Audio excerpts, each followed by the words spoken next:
Hi అండి, అందరికీ నమస్కారం. బెస్ట్ తెలుగు కొటేషన్ శ్రీధర్ జ్యోతి వ్లాగ్స్లో ఉంటాయి. జీవితం ఎప్పుడూ ఒకలానే ఉండదు. ఒకలానే ఉంటే అది జీవితం ఎందుకు అవుతుంది? ప్రతి మనిషి జీవితంలో కష్టం సుఖం రెండు సమానంగానే ఉంటాయి. కష్టం వచ్చినప్పుడు నాకే ఎందుకు వచ్చిందని బాధపడతాం, కానీ సుఖంగా ఉన్నప్పుడు నేనేం పుణ్యం చేశానో, నేనెంత సుఖాన్ని అనుభవిస్తున్నాను అని ఎవ్వరూ అనుకోరు. ఆ రెండింటిని సమానంగా స్వీకరించే వాళ్ళే జీవితంలో సంతోషంగా ఉండగలుగుతారు. మనసు మాట రెండూ బదిలంగా ఉంచుకోవాలి.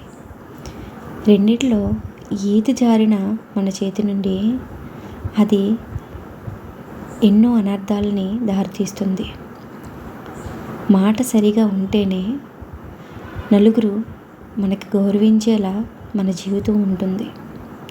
ఇది ఎప్పటికీ మర్చిపోలేని మంచి మాట.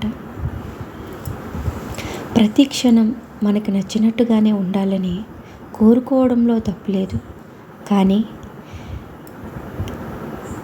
ఎలా ఉన్నప్పటికీ అది మన మంచికే అని తీసుకోవడమే జీవితం.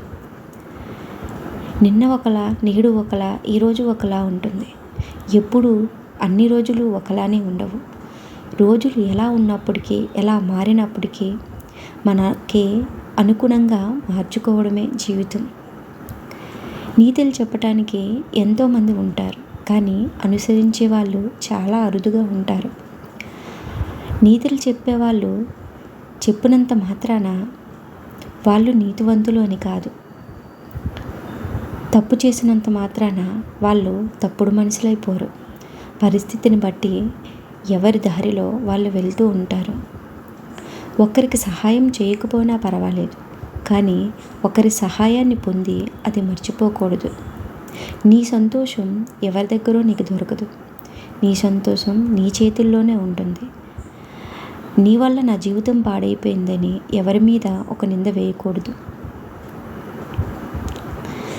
బంధాలు బంధుత్వాలు ఎప్పుడూ శాశ్వతం కాదు.